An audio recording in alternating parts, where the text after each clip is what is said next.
Hi friends, welcome back to our YouTube channel crick and fit. आज की इस video में मैं आपको बताने वाला हूं कि आपके एज ग्रुप के हिसाब से आपका स्पीड कितना होना चाहिए, आपका एवरेज स्पीड या टॉप स्पीड कितना होना चाहिए, आपको कितना टारगेट करना चाहिए स्पीड का आपके एज के हिसाब से। फास्ट बॉलर के लिए सबसे इम्पोर्टेंट होता है उसका स्पीड, बेसिक्स, टेक्निक्स और बॉलिंग का बायोमैकेनिक्स। तो अगर आप एक फास्ट बॉलर हो तो आपके लिए वीडियो बहुत इंपॉर्टेंट होने वाला है। ये वीडियो लास्ट तक जरूर देखना, क्योंकि एज ग्रुप के हिसाब से मैं आपको बताने वाला हूँ कि आपका स्पीड कितना होना चाहिए, एक एवरेज स्पीड कितना चाहिए, आपका एक एज ग्रुप के हिसाब से आपका टारगेट क्या होना चाहिए अचीव करने के लिए स्पीड का। तो ये वीडियो लास्ट तक जरूर देखना। तो सबसे पहले बात करते हैं अंडर 14 एज ग्रुप के बारे में। अगर आप अंडर 14 हो, 14 साल से नीचे हो, तो आपका स्पीड कितना होना चाहिए, क्या चीज़ों पे आपको ध्यान देना चाहिए। तो अगर आप अंडर 14 एज ग्रुप में हैं तो मैं आपको सजेस्ट करूंगा कि आप स्पीड के बजाय आप टेक्निक, बेसिक, बॉलिंग की बायोमैकेनिक्स, इसके ऊपर ज़्यादा ध्यान दें। अगर आप 14 साल से नीचे हैं, 12, 13, 14 साल के हैं, तो आप बेसिक पे ध्यान दो, टेक्निक पे ध्यान दो, आपकी बॉलिंग की जो बायोमैकेनिक्स है, बॉलिंग की जो एक्यूरेसी है उस पर ध्यान दो। अगर आप 14 के नीचे है, 12, 13 साल के, तो आप स्पीड की तरफ मत जाओ, आप ज़्यादा जोर से बॉल डालने के लिए मत जाओ। क्या होता है, फास्ट बॉलिंग डालने के लिए आपको आपकी मसल ग्रोथ, आपकी बोन डेंसिटी, आपकी बॉडी की जो स्ट्रेंथ है वो ज़्यादा होना बहुत ज़रूरी होता है। और 12 से 14 साल तक आपकी बॉडी की उतनी ग्रोथ नहीं होती है, आपकी शोल्डर की स्ट्रेंथ उतनी नहीं होती है, आपके पास मसल ग्रोथ उतनी नहीं होती है। तो क्या होता है कि आप उतना ज़्यादा जोर से बॉल नहीं ज़्यादा डाल सकते। तो अंडर 14 तक आप क्या करना है, आपको आपकी जो एक्यूरेसी है उस पर ध्यान देना है, आपकी बॉलिंग की जो टेक्निक है, बेसिक है, बॉलिंग की जो बायोमैकेनिक्स है उस पर आपको वर्क करना है। आप अंडर 14 हो या आप न्यू क्रिकेट चालू किया है, न्यू फास्ट बॉलिंग चालू की है, तो आपको न्यूली पहले 6 महीना 1 साल तक आपको आपकी एक्यूरेसी, बायोमैकेनिक्स, आपकी फास्ट बॉलिंग की टेक्निक, बेसिक, उस पर ध्यान देना है। आप 6 बॉल एक टप्पे पे डालने लगोगे, अच्छे से आप बॉल टप्पे पे डाल रहे हो, आपकी जो नेचुरल स्विंग है, इन स्विंग हो या आउट स्विंग हो, आप नेचुरल जो स्विंग है उसको आप कंट्रोल कर पा रहे हो, तो उसके बाद आपको स्पीड की तरफ जाना चाहिए। तो मैं आपको यही सजेस्ट करूंगा कि अगर आप अंडर 14 एज ग्रुप में हैं तो आप स्पीड की जगह एक्यूरेसी, बायो मैकेनिक्स, टेक्निक और बेसिक पे ध्यान दें। आपकी पूरी जो बेसिक है उसको क्लियर करो, और 14 साल तक आप उसको ध्यान दे सकते हो, एक्यूरेसी पे ध्यान दे सकते हो, स्पॉट बॉलिंग पे ध्यान दे सकते हो, आपकी बायो मैकेनिक्स सब इम्प्रूव कर सकते हो, और उसके बाद आप स्पीड की तरफ देख सकते हो। अब बात करते हैं अंडर 16 के बारे में। तो अंडर 16 के जो बॉलर्स है, 15 साल 16 साल के बॉलर्स है, तो उनके लिए मेरा यही सजेशन रहेगा कि आप 110 से लेके 120 तक आप स्पीड अचीव करने का टारगेट रखिए।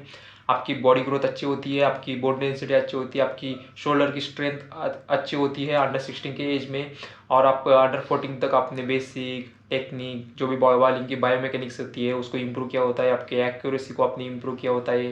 तो हर बेसिक टेक्निक आपको पता होती है। तो उसके बाद आपको अंडर 16, 15 या 16 साल के जब आप होते हो तो आपको स्पीड की तरफ जाना चाहिए। एक 110 से लेके 120 तक आपको स्पीड का एक अचीवमेंट रखना चाहिए।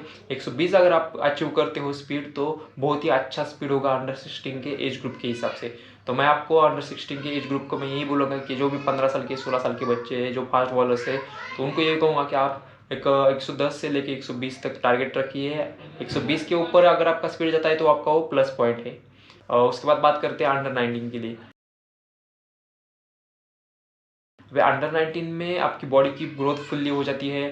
जो भी 17, 18, 19 साल के जो बच्चे होते हैं उनकी बॉडी ग्रोथ अच्छे से हो जाती है, शोल्डर स्ट्रेंथ अच्छी होती है, आपकी फिटनेस अच्छी होती है, और बॉलिंग बायोमैकेनिक्स, और जो बॉलिंग, फास्ट बॉलिंग के लिए जो मैच्योरिटी चाहिए वो भी पूरी तरह से आप मैच्योरिटी आ जाती है अंडर 19 में आने तक।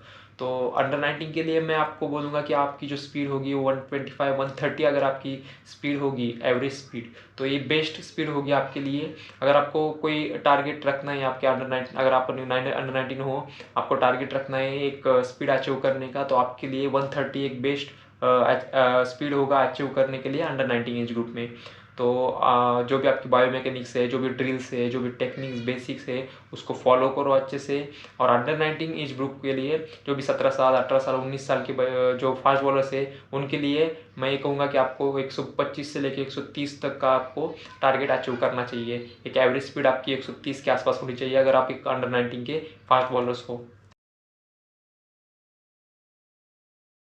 अब बात करते हैं सीनियर्स के लिए। तो आप अगर सीनियर ग्रुप में हैं, आप की फिटनेस अच्छी होती है, आपकी बॉलिंग बायोमैकेनिक्स अच्छी होती है, आपकी बेसिक टेक्निक सब अच्छा होता है, आपने बहुत मैचेस खेले होते हैं, आपको मैच्योरिटी अच्छी होती है, और उसके बाद आपको फास्ट बॉलिंग के लिए क्या क्या ज़रूरत है वो सब आपको पता होता है। और ओपन में जब सीनियर आप खेलते हो तो सीनियर में बहुत अच्छे बैट्समैन सामने आते हैं, तो आपको जितना ज़्यादा स्पीड रहेगा उतना अच्छा होता है। मैं आपको कहूँगा कि अगर आप सीनियर ग्रुप में खेल रहे हो तो आपका 130 प्लस स्पीड होना ही चाहिए। एवरेज स्पीड आपका 130 प्लस होना ही चाहिए। 130 के नीचे अगर आप एक स्पीड डाल रहे हो तो आप फास्ट बॉलर्स के इसमें नहीं आओगे, कैटेगरी में नहीं आओगे, आप एक मीडियम फास्ट बॉलर की कैटेगरी में आओगे। तो अगर आपको एक फास्ट बॉलर बनना है और सीनियर ग्रुप में हो तो आपको आपका स्पीड 130 प्लस होना ही चाहिए। एक टारगेट रखो, आपका 140 पर टारगेट रखो और कोशिश करो कि आपकी स्पीड बढ़ जाए। अगर आप इस सीनियर ग्रुप में हो तो आप जितना ज़्यादा स्पीड डालोगे उतना अच्छा होता है आपके फास्ट बॉलिंग के लिए, क्योंकि नॉर्मल स्पीड के लिए तो अच्छे अच्छे बैट्समैन तो बहुत अच्छा खेलते हैं, वो आपको बहुत अच्छा खेलेंगे, आपको उतना अच्छा बॉलिंग करने नहीं देंगे। तो आपको ज़रूर अगर आप सीनियर ग्रुप में हैं तो आपको टारगेट रखना है कि 130 से ऊपर आपकी स्पीड होनी चाहिए।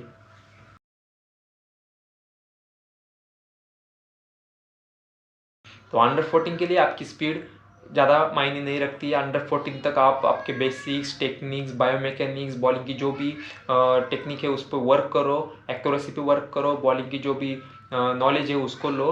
अंडर 14 तक आप प्रॉपर बॉलर बनने की आप प्रैक्टिस करो। उसके बाद जब आप अंडर 16 में जाते हो तो अंडर 16 में आप एक टारगेट रख सकते हो, 110 से लेके 120 तक का टारगेट रख सकते हो।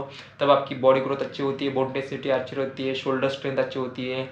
तो आप 110 से लेके 120 तक की स्पीड का एक टारगेट रख सकते हो। अंडर 19 एज ग्रुप में आप 125 से 130 का टारगेट रख सकते हो। तब आपकी मैच्योरिटी अच्छी होती है, बॉलिंग टेक्निक अच्छी होती है, आपको सब टेक्निक बेसिक पता होता है, बायोमैकेनिक्स पता होती है, आपकी स्ट्रेंथ अच्छी होती है, आपको बहुत सारे मैचेस की मैच्योरिटी होती है। तो अंडर 19 एज ग्रुप में आप 125 से लेके 130 का आप टारगेट रख सकते हो। और अगर आप सीनियर में खेल रहे हो, सीनियर ग्रुप में है, तो आप 130 के ऊपर ही टारगेट रखना चाहिए। आपका एवरेज स्पीड 130 के ऊपर ही चाहिए। अगर आपको ये वीडियो अच्छा लगा होगा तो लाइक कीजिए। ऐसे ही क्रिकेट से रिलेटेड वीडियोस के लिए चैनल को सब्सक्राइब कीजिए। और आपको कोई भी डाउट होगा या आप कोई क्वेश्चन पूछना चाहते हो तो आप मुझे कमेंट करके पूछ सकते हो। मैं उस पर एक वीडियो बनाऊंगा और आप अपलोड करूंगा, और आपको फास्ट बॉलिंग में जो भी हेल्प चाहिए मैं आपको हेल्प करने की पूरी कोशिश करूँगा। अगर आप चैनल पर नए हो तो चैनल को सब्सक्राइब जरूर करना, बेल आइकन को ऑल कीजिए। धन्यवाद।